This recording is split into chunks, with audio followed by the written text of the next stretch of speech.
Assalamualaikum warahmatullahi wabarakatuh. Innal hamdalillah nahmaduhu wa nasta'inuhu wa nastaghfiruh wa na'udzu billahi min shururi anfusina wa sayyiati a'malina. May yahdihillahu fahuwal muhtadi wa may yudlil falan tajida lahu waliyyan mursyida.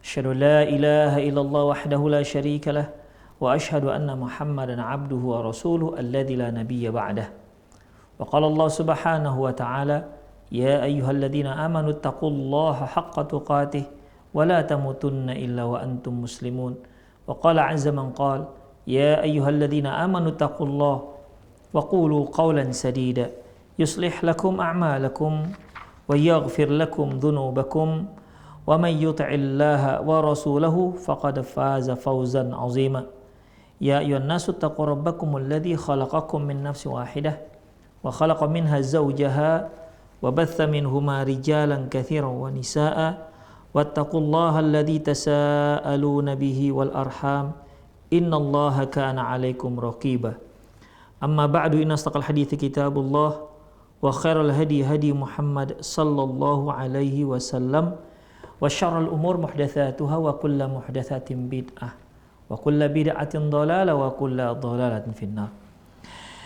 Kaum muslimin dan kaum muslimat, para pemirsa Rosyad TV dan pendengar Radio Medan Mengaji dimanapun Anda berada, alhamdulillah wa syukurillah, alhamdulillah kita kembali bertemu dalam kajian Fiqh Tarbiyatil Abna, di mana kita telah memasuki tentang ataupun pembahasan menikahkan anak, menikahkan putra putri. Tentunya sebagaimana yang telah kita singgung bahwasanya hendaklah orang tua berupaya dengan semaksimal mungkin untuk memilihkan calon menantunya, yaitu dari orang-orang yang sudah dikenal soleh dan solehahnya. Artinya yang memang sudah dikenal bibit, bebet dan bobotnya tentunya. Hanya saja yang paling prioritas adalah terkait dengan bobot agamanya. Karena percuma kalau bibitnya bagus, bebetnya bagus, tapi bobot agamanya bobrok, maka rumah tangga dia tidak akan mencapai sakinah, mawaddah, warahmah. Oleh karena itu, Islam memberikan kita jalur, memberi kita aturan, menetapkan kepada kita yang ingin mendapatkan rumah tangga yang sakinah, mawaddah, warahmah, ya, maka silahkan ikuti apa yang telah disarankan, apa yang telah ditetapkan oleh syariat kita. Karena Allah Subhanahu wa taala di samping mensyariatkan kepada kita menikah, Allah juga memberikan cara memilih pasangan, dan Allah juga Subhanahu wa taala telah memberi kita kaifiat dalam pernikahan, kaifiat dalam pendidikan, sehingga anak-anak akan muncul, akan terlahirlah anak-anak ataupun generasi-generasi yang soleh dan solehah. Kemudian ikhwah rahimanallah wa iyyakum, untuk mendukung ataupun demi mendapatkan calon menantu yang soleh atau solehah, maka jika seorang memiliki anak perempuan, ya, dia boleh menawarkan anak perempuannya ini kepada orang yang dianggapnya sebagai seorang yang soleh. Demikian ikhwah, boleh, sebagaimana yang pernah terjadi dalam Al-Quran, di mana orang tua daripada dua orang anak perempuan yang ditolong oleh Nabi Musa menawarkan salah seorang anak gadisnya untuk dinikahi oleh Nabi Musa. Demikian juga bagaimana Umar bin Khattab radhiyallahu anhu menawarkan Hafsah kepada Utsman, kepada Abu Bakar, dan ternyata yang menkhitbah dan melamar Hafsah adalah Rasulullah sallallahu alaihi wasallam. Ya, di sini Umar bin Khattab awalnya menawarkan kepada Utsman bin Affan. Kemudian ternyata Utsman bin Affan belum ada niat untuk menikah lagi, kemudian ditawarkan kepada Abu Bakar. Demikian. Ini kan dua orang yang tidak asing lagi akan kesolehan mereka. Bahkan orang yang termasuk orang yang diberitakan oleh Rasulullah pasti masuk ke dalam surga. Demikian. Makanya bagi yang ingin menawarkan anaknya kepada seorang laki-laki, maka tawarkan kepada laki-laki yang soleh, yang jelas solehnya. Sebab kalau ditawarkan kepada laki-laki yang tidak soleh, dia akan mencela. Dia menganggap ini adalah wanita murahan. Kenapa harus ditawar-tawarkan? Kenapa harus diobral-obral? Demikian. Padahal tujuan seorang ayah menawarkan anaknya ini untuk mendapatkan menantu yang soleh.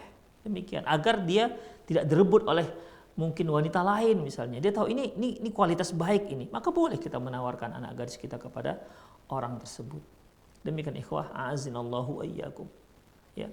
Atau mungkin dia belum punya calon, atau dia mau menikah tapi belum tahu siapa kira-kira calonnya, maka kita tawarkan ikhwah, a'azinallahu. Sekali lagi, hanya untuk orang-orang yang soleh. Kalau ditawarkan kepada orang yang tidak soleh, maka bukan kebaikan yang muncul, tapi malah kemudorotan. Ya. Bisa saja dia memberikan julukan-julukan yang tak enak kepada baik si orang tua yang menawarkan, bahkan juga kepada si perempuan yang akan dicalonkan. Demikian. Ya, mungkin juga dia memiliki pandangan yang miring tentang masalah penawaran ini. Tapi kalau orang soleh tidak, dia melihat lebih objektif. Ya, dia memaklumi tujuan daripada orang tua si perempuan tersebut. Dia sangat memaklumi. Demikian ikhwah. Dia tidak ada di sana celaan karena dia juga tahu bahwasanya sudah ada orang-orang yang hebat-hebat terdahulu menawarkan anak gadisnya kepada orang-orang yang soleh. Jadi bukanlah satu hal yang aib. Demikian juga Ummu Habibah menawarkan kepada Rasulullah Sallallahu Alaihi Wasallam adiknya untuk menjadi istri Rasulullah Sallallahu Alaihi Wasallam. Tapi kan memang nggak dibolehkan. Allah Subhanahu Wa Taala melarang ya seorang laki-laki menikahi dua orang perempuan yang merupakan adik kakak. Wa anta jama'a bainal ukhtain. Di antara yang dilarang yaitu kamu tak boleh menggabungkan dua saudari. Antara kakak dan adik kamu nikahi. Ya, seorang laki-laki menikahi kakak sekaligus adiknya nggak boleh. Ya, jadi kakak madu si kakak adiknya itu nggak dibolehkan. Ya, sama seperti antara keponakan dengan bibinya itu juga nggak dibolehkan. Jadi di sini Rasulullah Sallallahu Alaihi Wasallam tidak menerima tawaran Ummu Habibah ya dikarenakan dia tidak dibolehkan mengumpulkan dua orang saudari dalam satu orang suami. Demikian juga ikhwah rahimani Allah wa iyyakum, Rasulullah Sallallahu Alaihi Wasallam juga ditawarkan menikahi seorang sahabiah bernama Durrah. Durrah ini putri Abu Salamah. Putri Abu Salamah dan Ummu Salamah. Tapi Rasulullah SAW tidak bisa menerimanya. Mengapa demikian? Karena ayahnya Durrah Abu Salamah itu satu susuan dengan Rasulullah Sallallahu Alaihi Wasallam. Ya. Satu susuan dengan Rasulullah SAW. Berarti kalau Abu Salamah saudara sesusuan dengan Rasulullah SAW, berarti Durrah adalah keponakan sesusuannya dan berarti mahramnya. Demikian ikhwah. Pernah juga ditawarkan kepada beliau yaitu bintu Hamzah, putrinya Hamzah radhiyallahu anha. Beliau juga tidak bisa menerimanya. Karena apa ikhwah? Karena Hamzah ini bintu Hamzah adalah termasuk saudara sesusuan Rasulullah Sallallahu Alaihi Wasallam. Berarti anaknya berarti menjadi keponakan sesusuan. Demikian seterusnya ikhwah. Ya, kejadian demi kejadian di mana orang-orang soleh terdahulu juga menawar-nawarkan anaknya kepada orang-orang yang soleh. Demikian ikhwah, azinallahu wa iyyakum. Dan dia tidak gengsi dengan itu. Kenapa? Untuk mendapatkan seorang yang soleh itu bukan suatu hal yang mudah. Demikian. Selanjutnya walaysa lil abi ayyukriha ibnatahu ala zawaji min aslihi. Bahwasanya seorangnya tidak boleh memaksa anak gadisnya untuk menikah. Wala ala zawaji min syakhsin bi'ainihi. Dan juga tidak boleh dia memaksa menikah anaknya dengan seorang pria tertentu. Faqad amara Nabi sallallahu alaihi wasallam fi isti'dhanil bikir wa isti'mari thaib. Nabi Shallallahu Alaihi Wasallam telah memerintahkan agar minta izinlah kepada si gadis, seorang masih gadis, dan minta pendapat jika dia sudah janda. Demikian ikhwah rahimani Allahu wa iyyakum. Jadi dalam masalah ini ikhwah nggak boleh ya tidak boleh memaksa putri ataupun anak perempuan kita untuk menikah, nggak boleh. Jadi kalau dia kira-kira terkadang ada seorang anak perempuan itu dia merasa belum ada keinginan untuk menikah, terkadang dikarenakan pendidikan, ya dia masih ingin punya target tertentu, mungkin dia punya target hafalan ini, hafalan itu dan seterusnya ikhwah. Jadi dia tidak terfikir untuk menikah, belum terfikir untuk menikah. Maka kita sebagai orang tua nggak boleh memaksanya untuk menikah. Nah, kamu harus nikah, nggak boleh. Ya, tunggu sampai dia memang merasa sudah siap untuk menikah, baru kita carikan pasangannya. Atau dia sudah siap menikah, tapi kita paksa dia menikah dengan seorang laki-laki yang tidak dia cintai atau mungkin bahkan dia benci. Demikian ikhwah, ini nggak dibolehkan. Ya, ini jelas tidak dibolehkan. Akhrajal Bukhari wa Muslim min hadisi Abi Hurairah, diriwayatkan oleh Imam Bukhari dan Imam Muslim dari hadis Abi Hurairah radhiyallahu anhu, anna Nabiy sallallahu alaihi wasallam qala, bahwasanya Rasulullah sallallahu alaihi wasallam bersabda, la tunkahul aymanu ayyimu hatta tusta'mar. Tidak boleh dinikahi, ya tidak boleh menikahkan janda hingga dimintai pendapatnya tentang pernikahan tersebut. Wala tunkahul bikru il hatta tusta'dzana. Dan tidak boleh menikahkan seorang anak perawan sampai dimintai izin darinya. Sampai ada izin darinya. Artinya kalau seandainya dia belum izin, maka nggak sah pernikahan. Ya, maka tidak boleh dinikahkan. Demikian juga kalau ada seorang janda yang dia dipaksa untuk menikah, maka nggak dibolehkan. Ya. Kemudian qalu ya Rasulullah, para sahabat bertanya, ya Rasulullah, wa kaifa idnuha, bagaimana dengan izinnya?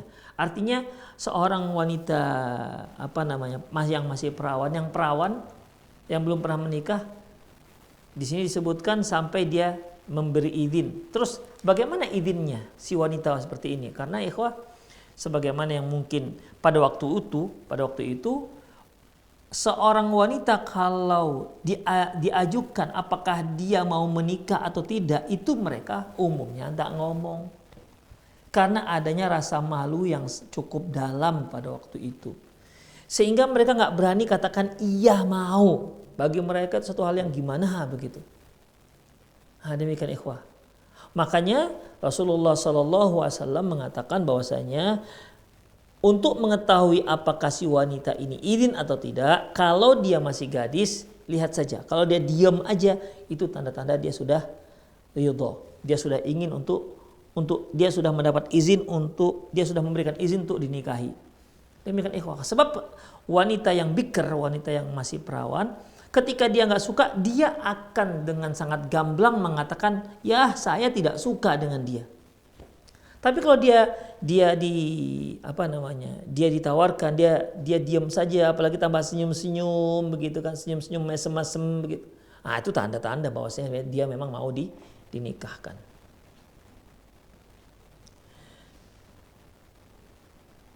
Qalu ya Rasulullah, mereka bertanya, wahai Rasulullah, kaifa idnuha?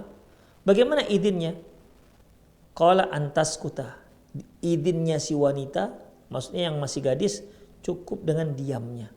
Jadi kalau si wanita ditanya, yang masih gadis ini ditanya, bagaimana pendapatmu kalau kamu menikah dengan si dia? Disebutkanlah orang ini orangnya, gimana, cocok apa enggak? Diam aja dia, tidak menjawab iya, tidak menjawab tidak. Maka bagi orang tua jangan khawatir. Itu tanda-tanda persetujuan dari seorang gadis. Jangan khawatir. Ya. Tapi tidak juga sebagaimana dikatakan oleh Ibnu Hazm rahimahullah, kalau seorang yang masih gadis ditawarkan untuk menikah kemudian dia katakan, "Iya, saya mau." Bagi beliau mengatakan malah tidak boleh dinikahkan.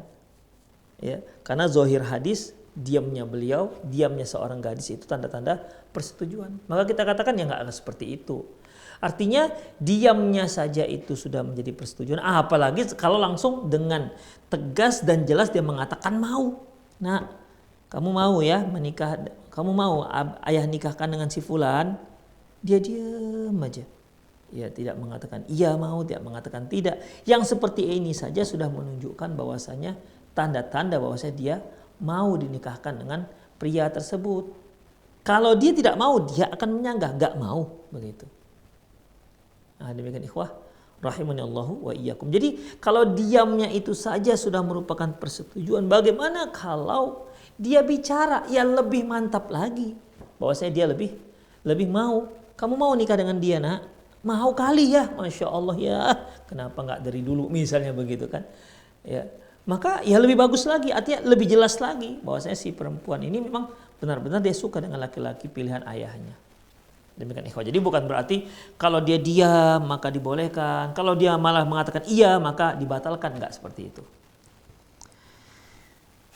Selanjutnya ikhwah, Akhraj al-Bukhari min hadisi Khansa binti Khidam al-Ansariyah, diriwayatkan oleh Imam Bukhari dari hadis Khansa binti Khidam al-Ansari, anna abaha zawwajaha wa hiya thayyibun, bahwasanya ayahnya telah menikahkannya pada saat itu dia sudah menjadi sebagai janda.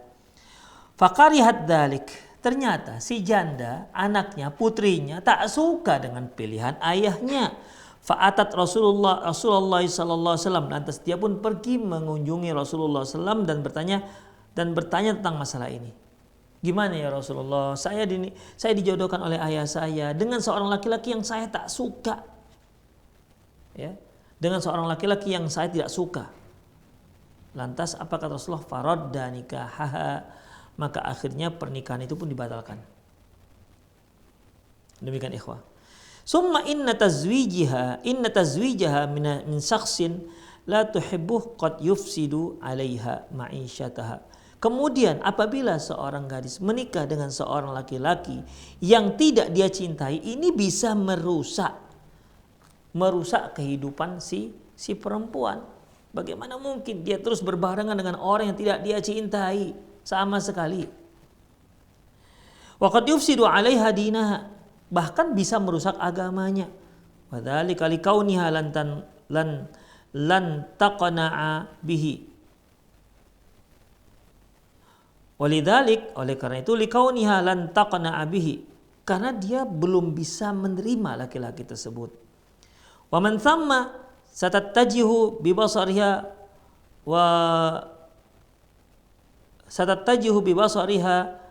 wa qubuliha ila ghairihi.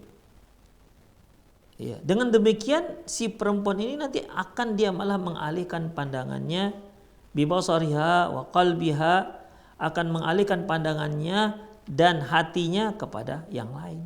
Kan ini bisa menyakitkan ikhwan. Wa aidun lan tuaddi lahu haqqahu. Demikian juga kalau dia memang sudah tidak bisa menikah, dikhawatirkan nanti malahan si istri tidak memberikan hak suaminya. Wa min samma satasarraba asyar. Dengan demikian menebarlah keburukan-keburukan.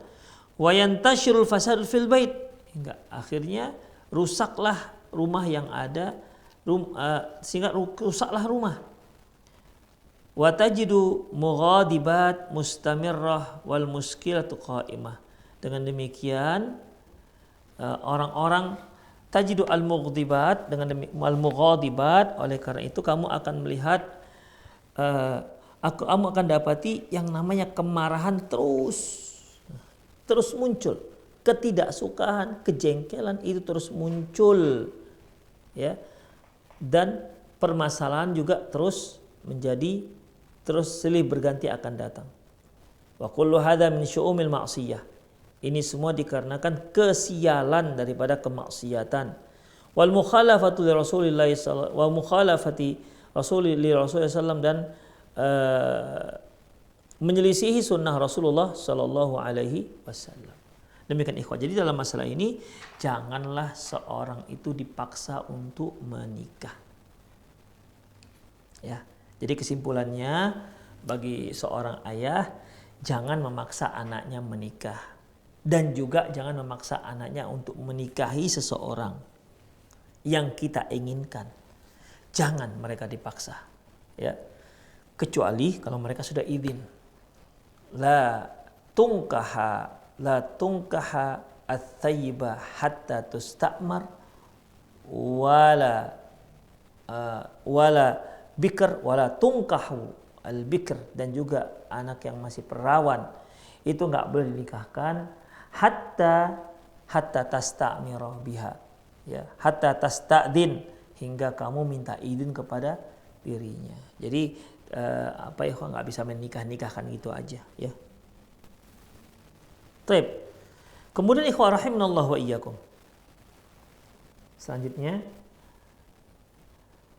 wala tasmah ayyuhal ab lil mukhatibi bihalin min al-ahwal ay yakhluwa bi banatik. Wahai para ayahanda, wahai para ayah, jangan sekali-sekali kamu membiarkan anakmu berduaan dengan calon suaminya. Jangan. Fahuwa mazala ajnabiyan anha. Di saat itu dia masih menjadi orang asing.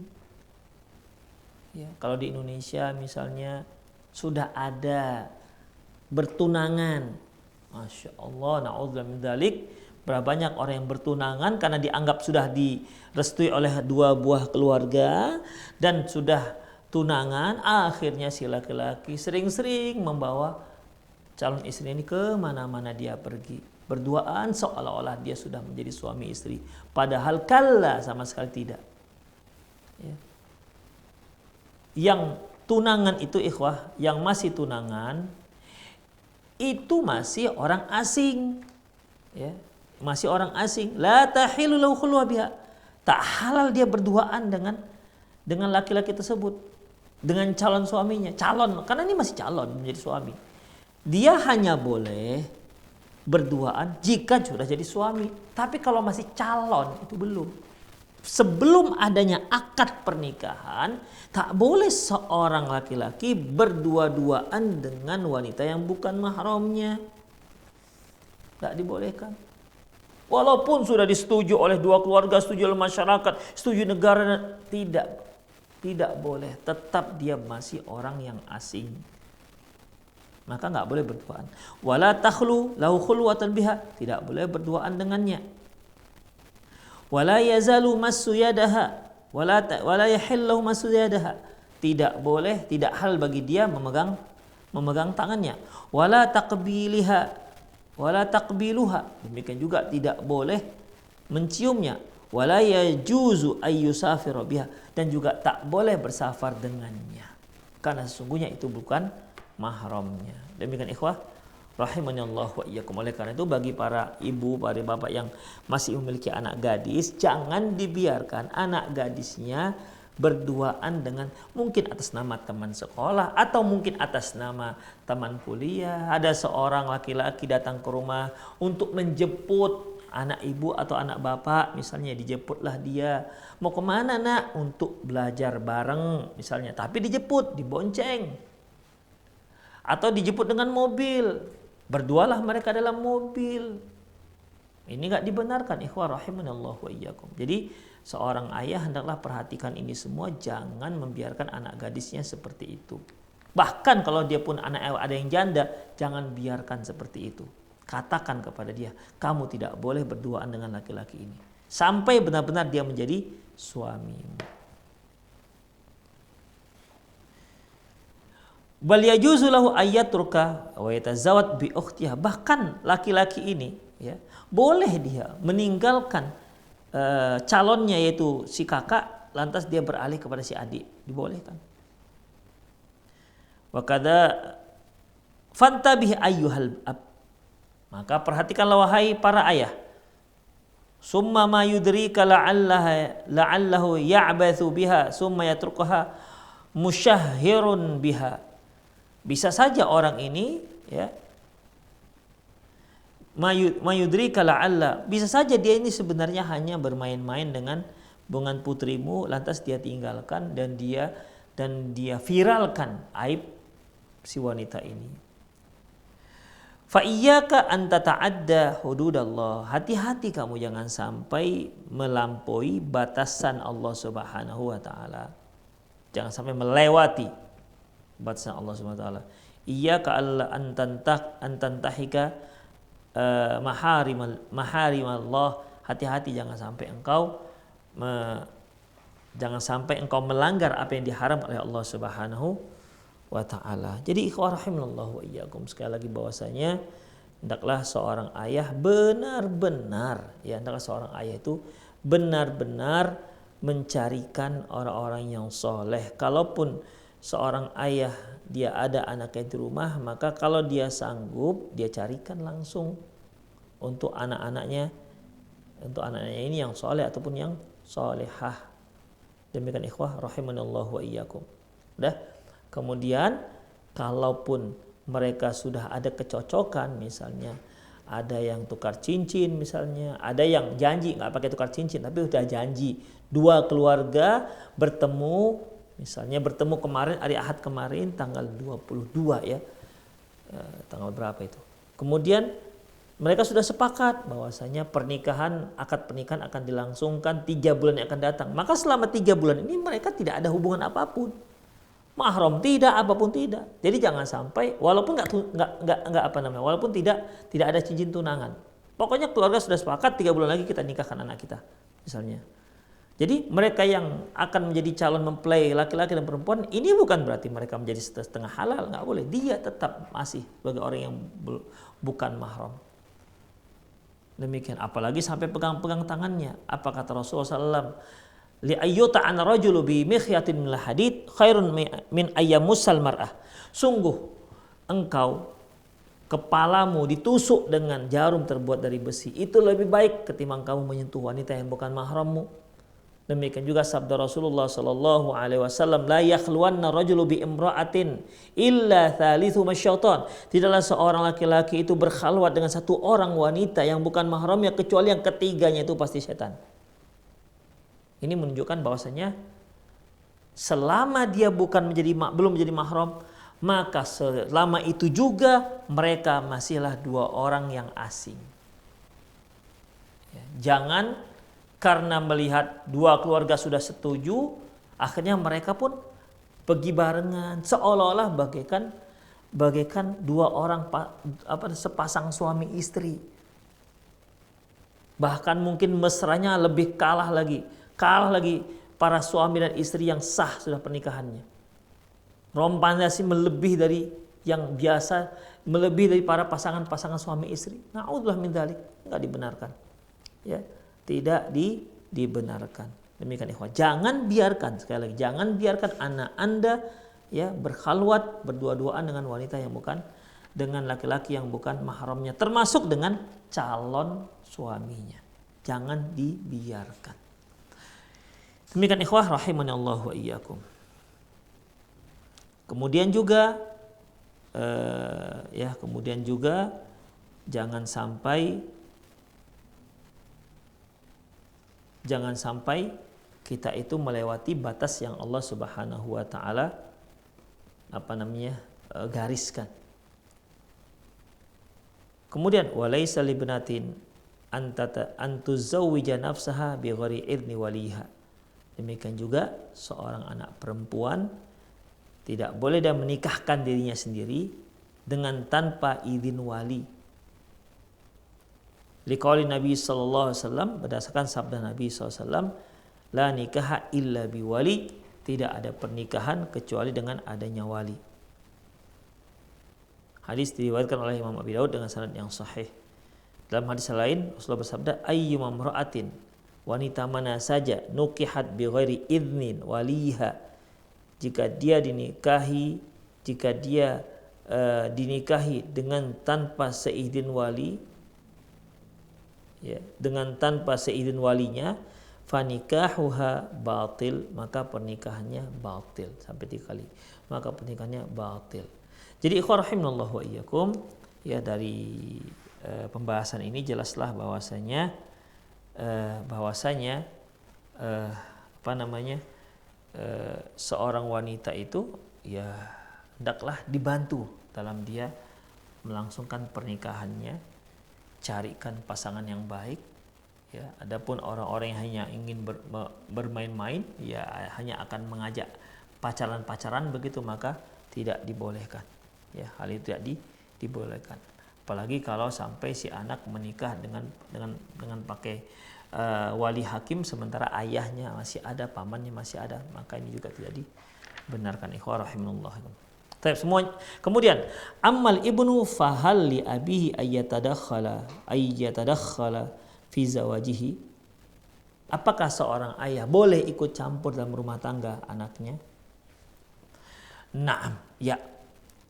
Lil abi dzalik. Ayah boleh ikut campur dalam masalah keluarga anaknya. Fabtida'un laisa lil abi ayyujbira waladahu 'ala zawaj biman la yuhibbuha wa la yahwaha. Oleh karena itu seorang ayah tidak boleh memaksa anaknya untuk menikah dengan orang-orang yang tidak dia cintai.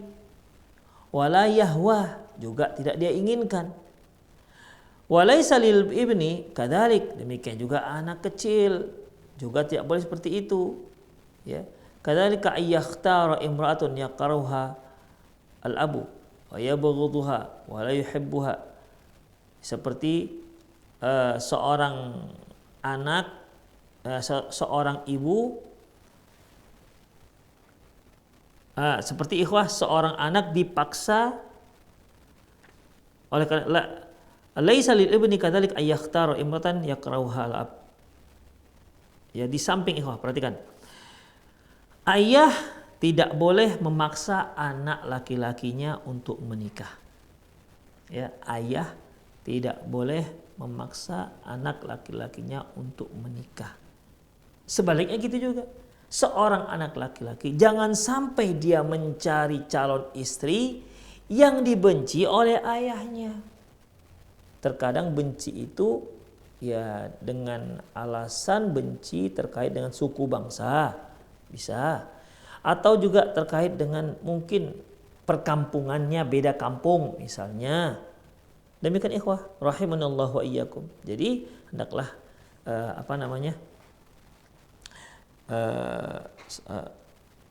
seorang anak datang membawa calonnya dari orang-orang yang memang tidak bermasalah dengan ayahnya. Jadi jangan sampai seorang anak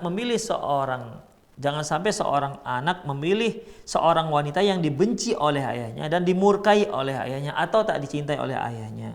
Waqad amara Umar bin Khattab bi tatliqi tilkal mar'ah allati kana yuhibbuha ibnu Umar wa yakrahuha Umar. Umar bin Khattab pernah memerintahkan Abdullah bin Umar untuk menceraikan istrinya yang dicintai oleh Abdullah bin Umar, tapi sebenarnya dibenci oleh Umar bin Khattab radhiyallahu anhu. Demikian ikhwah. Walidzalika fiqhu bila syak. Oleh karena itu pemahaman terkait masalah ini bila syakin tidak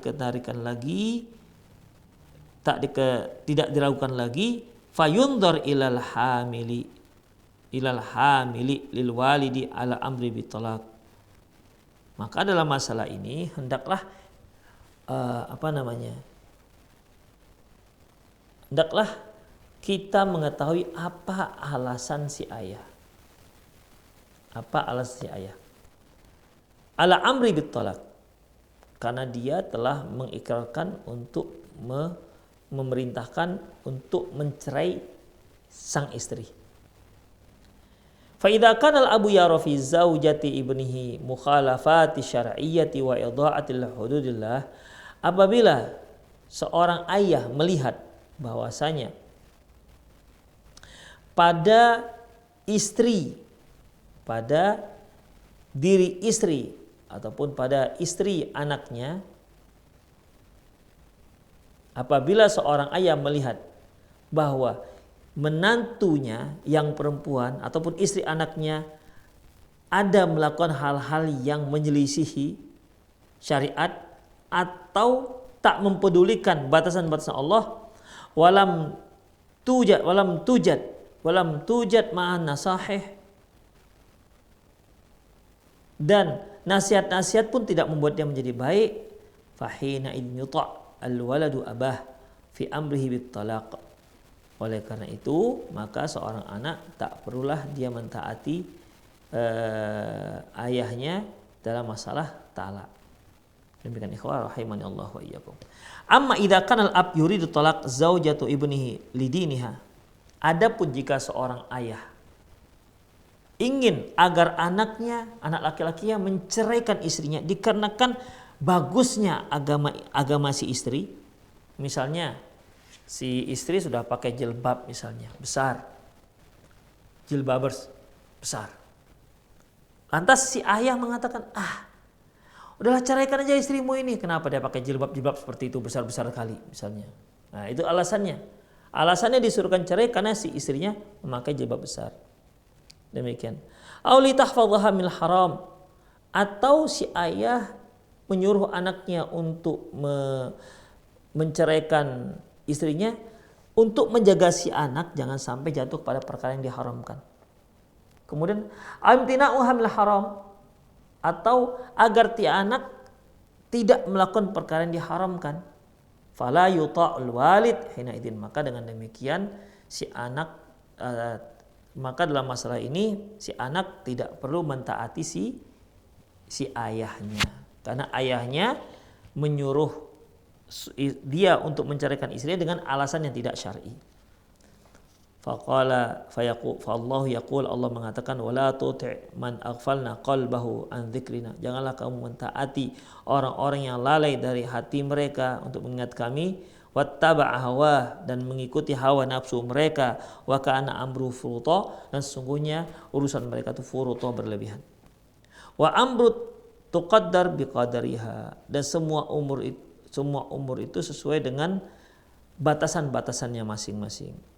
Hadza wa qad zawwaja Amr bin As waladahu Abdullah bin Amr. Demikian sebagaimana Amr bin As menikahkan anaknya.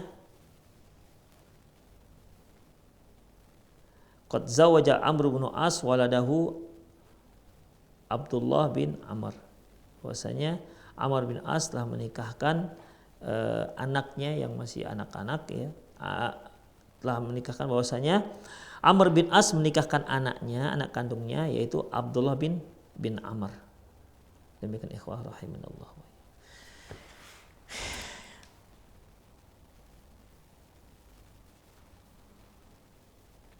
Itu saja ikhwah. Qul qouli hadza astaghfirullah li wa lakum wa lisal muslimin innahu wal ghafur rahim. Jadi intinya ikhwah, yang terakhir tadi, tidak berarti setiap orang tua menyuruh anak yang menceraikan suami istrinya lantas diikuti oleh orang tuanya, tak demikian. Ya, bukan demikian, tapi lihat alasannya.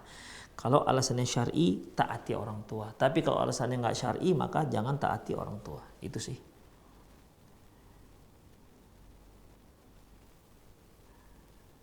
Ustadz, mohon nasihat bagi para suami yang setelah menikah baru menemukan hal-hal yang tidak ia sukai dari istrinya yang tidak ia lihat ketika nazar. Ikhwah rahimanallah wa iyyakum. Terutama bagi para jomblo, ya, yang belum dapat pasangan, ketahuilah bahwasanya apa yang kita lakukan seperti ta'aruf, seperti nazar, itu hanyalah paling sekian persen. Kalau saya katakan Allahu a'lam bishawab, paling itu yang kita dapati dari berita tentang orang yang akan kita lamar dengan cara kita ta'aruf, yang mungkin tanya teman sana teman sini, kemudian kita nazar melihat wajahnya bagaimana. Yang kita ketahui itu paling hanya 30-50%. Sisanya tawakal pada Allah Subhanahu wa taala. Ya. Mungkin ketika bertemu dengan kita, dia Masya Allah seorang wanita yang lemah lembut, tapi ternyata dia sedang acting misalnya, kan bisa saja ikhwan. Atau mungkin sudah bertemu atau menjadi dulu pernah menjadi teman kelas misalnya, bagus kok dia lembut, ternyata di rumah dia kasar dengan adiknya, dia kasar dengan kakaknya, bahkan dia kasar dengan orang tuanya. Demikian ikhwah. Jadi ikhwah, ya paling kita sekedar usaha yang hakikinya kita nggak tahu. Ya, yang hakinya kita nggak tahu. Jadi bagaimana? Tawakal kepada Allah Subhanahu wa taala, berdoa kepada Allah, ya Allah, apabila ini baik untuk diriku, untuk agamaku dan untuk duniaku, maka mudahkan. Kalau enggak, ya Allah, jauhkan dia dariku dan jauhkan aku dari dia. Demikian ikhwah. Udah, lanjut, bismillah. Kalau seandainya ternyata gagal, ketahuilah gagal itu lebih baik untukmu. Kalau ternyata dia terus berhasil mudah, maka ketahuilah dia baik untukmu. Walaupun dengan segala berbagai macam kekurangannya. Demikian ikhwah. Ya. Dan sebenarnya bukan hanya suami mengetahui aib istri setelah menikah. Istri juga begitu. Ya, istri juga begitu. Dia akan menemukan aib-aib suaminya yang tidak dia temui sebelum dia menikah. Ya namanya dia sudah menikah, dia hidup bersama suaminya, ya, dari mulai suaminya tidur sampai suami tidur kembali. Demikian. Dia yang melayani suaminya, dia yang mensetrikakan baju suaminya, dia yang memasakkan suaminya, dia bergaul terus dengan suaminya. Maka ketahuanlah bagaimana asli sang suami. Oleh karena itu Rasulullah katakan, ya, khairukum khairun li ahli. Sebaik-baik kalian adalah orang yang paling baik terhadap keluarganya. Wa ana khairukum li ahli, dan aku adalah orang yang paling baik terhadap keluargaku. Karena seorang itu akan menampakkan aslinya yaitu di rumahnya bersama istrinya. Kalau di luar bersama teman-temannya mungkin dia berasa dia berakting, atau mungkin dia jenis orang yang nggak bisa dia nggak bisa ngomong apa-apa dengan temannya, bisa apalagi dengan bosnya, dia bisa bersikap sopan. Itu bukan aslinya. Yang aslinya yaitu ketika dia bersama istrinya. Demikian ikhwah rahimanallahu wa iyyakum. Ya. Makanya kalau mau tahu seorang itu baik dan tidaknya, tengok keluarganya bagaimana. Ya, kalau sebaik-baik orang adalah orang yang baik dengan keluarganya, berarti kalau dia buruk dengan keluarganya menjadi yang tak terbaik, kan begitu. Allahu a'lam bissawab.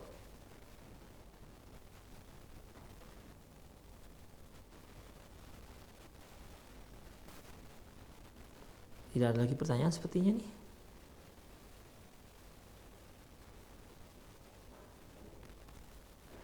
Sepi pertanyaan hari ini. Demikian ikhwah rahimanallahu wa iyyakum. Silahkan bagi para pemirsa yang masih ingin bertanya, Anda boleh telepon langsung melalui nomor yang sudah ada tertera di pesawat televisi Anda, atau Anda juga boleh kirimkan pertanyaan melalui via WhatsApp. Insyaallah kita tunggu, ya.